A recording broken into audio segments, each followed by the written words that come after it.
Hello there. Hope you are doing well. So here we have another question from the same passage, and we understood that the passage very well. And let's look at the direction for question. The question's direction is answer the following question based on the information given below.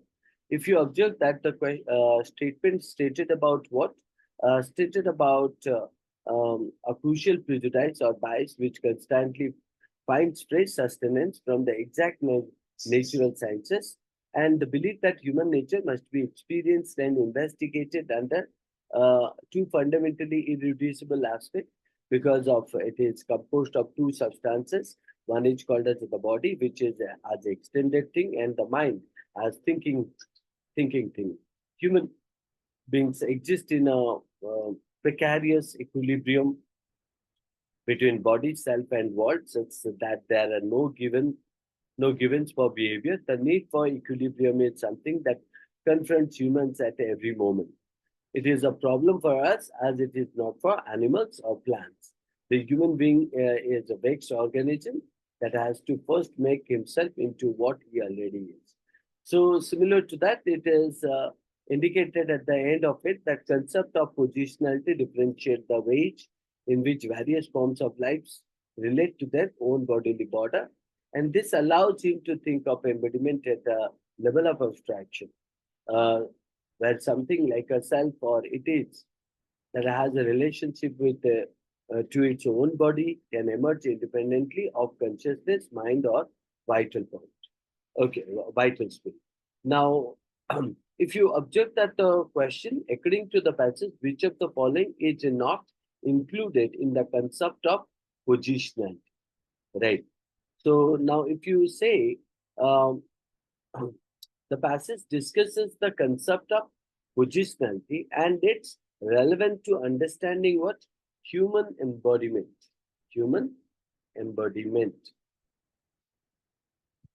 embodiment, human embodiment, right or not? It suggests that positionality differentiates the ways in which various forms of life relate to their own bodily borders, right? Including the necessity for living organisms to both preserve their boundaries and transgress them. Additionally, the passage also mentions that positionality allows for the emergence of a self independently of consciousness, mind, or vital spirit. Okay. So now let's see that which of the option that finds out. So option one stated the ways in which various forms of life relate to their own bodily borders. Then second one is stated the necessity for living organizations to both preserve their boundaries and transgress them. And the third one is the emergence of a self independently of consciousness, mind, or vital spirit. And fourth one, the functional relationship between human beings and the environment. Now, if I look into this, the first option stated about what? Option one, where the passage mentions that positionality differentiates the way in which various forms of life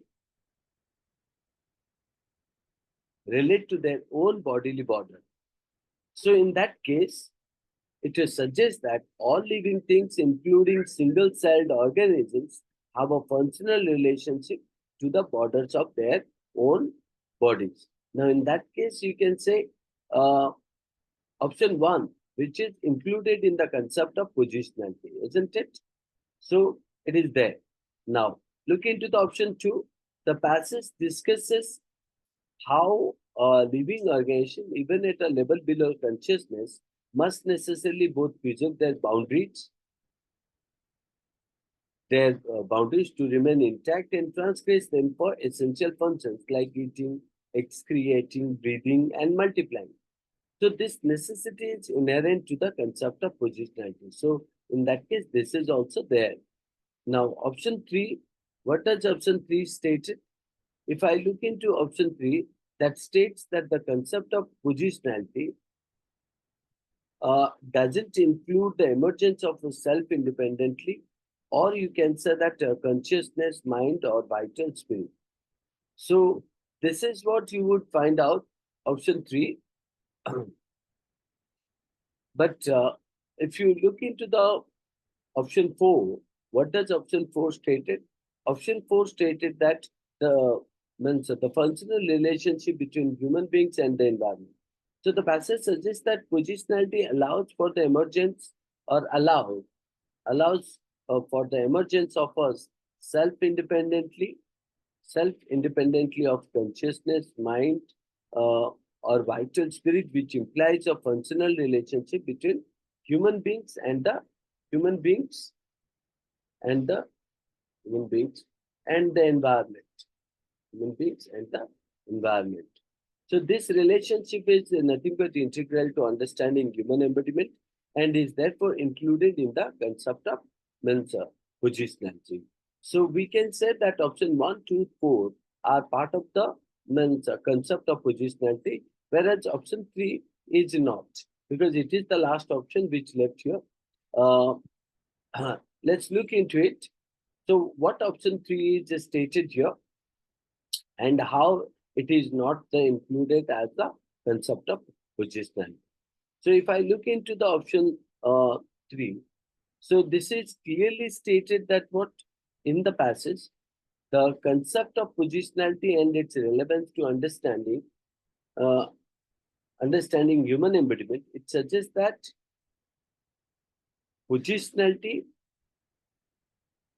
uh, it suggests that positionality differentiates the ways in which various forms of real life that relates to their own bodily border, including the necessity for living organisms to both preserve their boundaries and transgress them. Additionally, you can say that it mentions that positionality allows for the emergence of a self-independently of consciousness, mind, or vital spirit. So option 3 states that the concept of positionality does not include the emergence of a self, right? Emergence of self independently of consciousness, vital spirit. So this is what we cannot draw from the passage. So hence we can say uh, this option 3 is not included in the concept of positionality. Hence option 3 would be the answer to it. Hope you understood this. That's all. Thank you.